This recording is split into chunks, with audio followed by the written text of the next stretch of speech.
আসসালামু আলাইকুম। সংবাদে আপনাদের সবাইকে স্বাগত জানাচ্ছি। আমি ফিরোজ তোহা। শুরুতেই আরবে কেবলস সংবাদ শিরোনাম। বাংলাদেশের সর্বশেষ গুরুত্বপূর্ণ আপডেট সংবাদে আপনাকে স্বাগত। শুরুতেই সংবাদ শিরোনাম, পরে বিস্তারিত। প্রথমেই জানাবো, আওয়ামী লীগকে পুনর্বাসনের চেষ্টা করলে পরিণতি আরও খারাপ হবে বললেন সারজিস আলম। জাতীয় নাগরিক পার্টি এনসিপির উত্তরাঞ্চলের মুখ্য সংগঠক সারজিস আলম বলেছেন, যারা অপরাধী এবং নিষিদ্ধ সংগঠন আওয়ামী লীগকে পুনর্বাসনের চেষ্টা করবে তাদের পরিণতি আওয়ামী লীগের থেকেও ভয়াবহ হবে। এরপর জানাবো, দেশ সংস্কারের নামে কুসংস্কারে জন্ম দেয়া হচ্ছে বললেন নাসির উদ্দিন পাটোয়ারি। দেশে বর্তমান রাজনৈতিক প্রেক্ষাপটে বিএনপি সংস্কারের নামে উল্টো দেশের মধ্যে কুসংস্কারের জন্ম দিচ্ছে বলে মন্তব্য করেছেন জাতীয় নাগরিক পার্টি এনসিপির মুখ্য সমন্বয়ক নাসির উদ্দিন পাটোয়ারি। আজ ময়মনসিংহের হালুয়াঘাট উপজেলায় ধানমহল এলাকায় এনসিপি আয়োজিত জুলাই পদযাত্রা পরবর্তী এক পথসভায় তিনি এমন কথা বলেছেন। এদিকে প্রকৃত দেশপ্রেমিক কখনোই দুর্নীতিবাজ হতে পারে না বললেন বিমানমন্ত্রী। প্রকৃত দেশপ্রেমিক মানুষ কখনোই দুর্নীতিবাজ হবে না বলে জানিয়েছেন বেসামরিক বিমান পরিবহন ও পর্যটন মন্ত্রী আফরোজা খানম রীতা। একই সঙ্গে তিনি উল্লেখ করেছেন যে ভেতরে দেশপ্রেম না থাকলে কোনো কাজই ভালো লাগে না। যাদের দেশপ্রেম নেই তারা কখনোই ভালো কিছু করতে পারে না। এবারে জানাবো, খাদ্য নিরাপত্তা নিশ্চিত করতে গবেষণায় বিনিয়োগ বাড়াতে হবে বললেন মির্জা ফখরুল। দেশের মানুষের খাদ্য নিরাপত্তা নিশ্চিতে বড় চ্যালেঞ্জ বলে মন্তব্য করেছেন স্থানীয় সরকার পল্লী উন্নয়ন ও সম্পদ মন্ত্রী মির্জা ফখরুল ইসলাম আলমগীর। দেশের খাদ্য নিরাপত্তা নিশ্চিত করতে কৃষি গবেষণায় বিনিয়োগ বাড়ানোর কথাও জানিয়েছেন তিনি। আজ রাজধানীর শেরেবাংলা কৃষি বিশ্ববিদ্যালয় সিকিবি নবীন শিক্ষার্থীদের ওরিয়েন্টেশন প্রোগ্রামে প্রধান অতিথির বক্তৃতায় মির্জা ফখরুল এসব কথা জানান। এবং সর্বশেষ জানাবো, পতিত সরকার শিক্ষা ব্যবস্থা ভেঙে চুরমার করে দিয়েছে বললেন প্রধানমন্ত্রীর উপদেষ্টা আল মাহমুদ। বাংলাদেশের শিক্ষা ব্যবস্থা পতিত স্বৈরাচার শেখ হাসিনা ভেঙে চুরমার করে দিয়েছে বলে মন্তব্য করেছেন প্রধানমন্ত্রী তারেক রহমানের অর্থ ও পরিকল্পনা বিষয়ক উপদেষ্টা ডক্টর আল মাহমুদ তিতুমির। আজ জনসংখ্যা দিবস উপলক্ষে জাতীয় কবি কাজী নজরুল ইসলাম বিশ্ববিদ্যালয়ের পপুলেশন সায়েন্স বিভাগ আয়োজিত এক সেমিনারে প্রধান অতিথির বক্তৃতায় তিনি এমন মন্তব্য করেছেন। প্রিয় দর্শক, এতক্ষণ শুনছিলেন সংবাদ শিরোনাম, এবারে বিস্তারিত। তবে তার আগে বন্ধুরা, অনুরোধ থাকবে এই সংবাদটিতে একটি লাইক দিন। এই চ্যানেলে আপনি নতুন হয়ে থাকলে আমাদের সংবাদটি দেখতে দেখতে চ্যানেলটি সাবস্ক্রাইব করে রাখুন। কমেন্ট করে বন্ধুরা আপনার মূল্যবান মতামত জানিয়ে দিন আপনি বিশ্বের কোন দেশ থেকে বা বাংলাদেশের কোন স্থান থেকে আমাদের সঙ্গে কানেক্টেড রয়েছেন। আর গাজা যুদ্ধে আপনি যদি নিরীহ ফিলিস্তিনিদের ভালোবেসে থাকেন বন্ধুরা, কমেন্টে ইয়েস লিখে পুরো বিশ্বকে আমাদের এই তাজা আপডেটটি দেখার সুযোগ করে দিন। এবারে বিস্তারিত। আওয়ামী লীগকে পুনর্বাসনের চেষ্টা করলে পরিণতি আরও ভয়াবহ খারাপ হবে বললেন সারজিস আলম।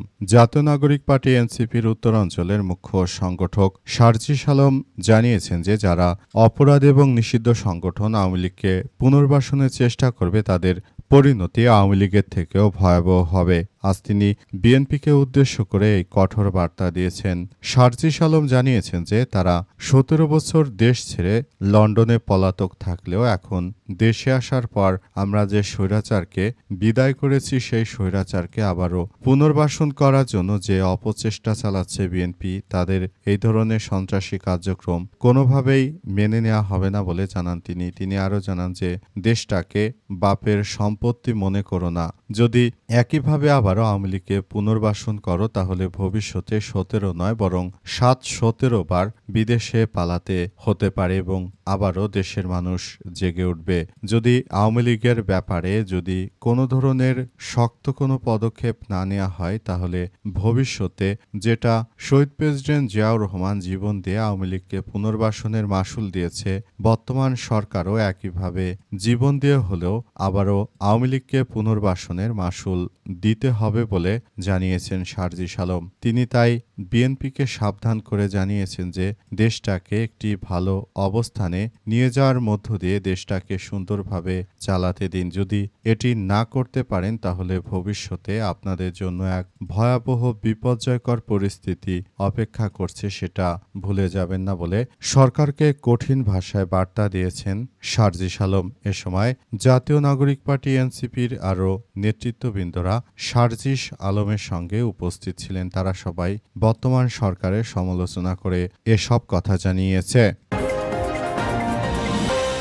দেশ সংস্কারের নামে কুসংস্কারের জন্ম দেয়া হচ্ছে বললেন নাসির উদ্দিন পাটোয়ারি।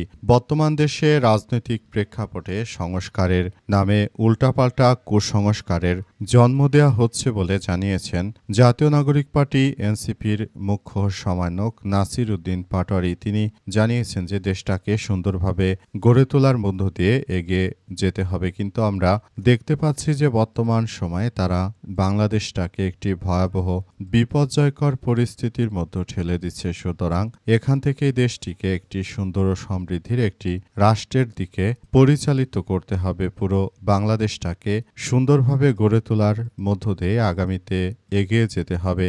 দেশটাকে যেন এগিয়ে নিয়ে যাওয়া যায় সেই ব্যাপারে সবাইকে আরও ব্যাপক ভূমিকা পালন করতে হবে বলে জানিয়েছেন তিনি। বাংলাদেশটাকে সুন্দরভাবে গড়ে তোলার মধ্য দিয়ে একটি অবাধ ও সুষ্ঠু বাংলাদেশ, একটি সুন্দর রাষ্ট্র কাঠামো গড়ে তোলাই হবে আমাদের সবথেকে গুরুদায়িত্ব। আমরা বিষয়গুলো নিয়ে খুবই গুরুত্ব সহকারে কার্যক্রম চালাচ্ছি বলে জানান তিনি।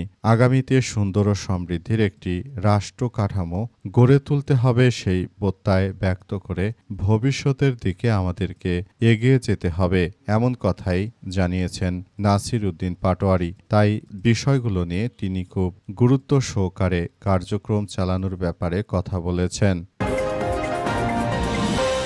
প্রকৃত দেশপ্রেমিক কখনোই দুর্নীতিবাজ হতে পারে না বললেন বিমানমন্ত্রী। একজন প্রকৃত দেশপ্রেমিক কখনোই দুর্নীতিবাজ হতে পারে না বলে মন্তব্য করেছেন বেসামরিক বিমান পরিবহন ও প্রতিমন্ত্রী আফরোজা খানম রিতা। একই সঙ্গে তিনি উল্লেখ করেছেন যে ভেতরে দেশপ্রেম না থাকলে কোনো কাজই ভালো করে করা সম্ভব নয়। যদি নিজেদের মধ্যে দেশের প্রতি ন্যূনতম দায়িত্ববোধ থাকে সেক্ষেত্রে দেশের জন্য কাজ করা যায়, কিন্তু আমরা দেখতে পাচ্ছি আমাদের কিছু বিরোধী দলীয় বন্ধুরা তারা আসলে সব সময় শুধু নিজেদের স্বার্থ হাসিল করারই চেষ্টা করছে বলে অভিযোগ করেন আফরোজা খানম রিতা। তিনি আরও জানিয়েছেন যে দেশটিকে একটি ভালো সুন্দর জায়গায় নিয়ে যাওয়া আমাদের সবারই দায়িত্ব, কিন্তু আমরা দেখতে পাচ্ছি যে বিরোধী দলের বন্ধুরা তারা শুধু সরকারের সমালোচনায় মত্ত হয়ে আছে। তাদেরকে বলতে চাই যে সমালোচনা না করে বরং সরকারকে আপনারা সহযোগিতা করতে পারেন, সেক্ষেত্রে আমরাও উপকৃত হব, দেশও উপকৃত হবে। এই উপকৃত হওয়ার মধ্য দিয়ে আমরা বরঞ্চ রাষ্ট্র কাঠামোকে আরও এগিয়ে নিতে পারব বলে জানিয়েছেন তিনি আরও জানান তাই বিষয়গুলো নিয়ে আমরা খুবই গুরুত্ব সহকারে কার্যক্রম চালিয়ে যাচ্ছি।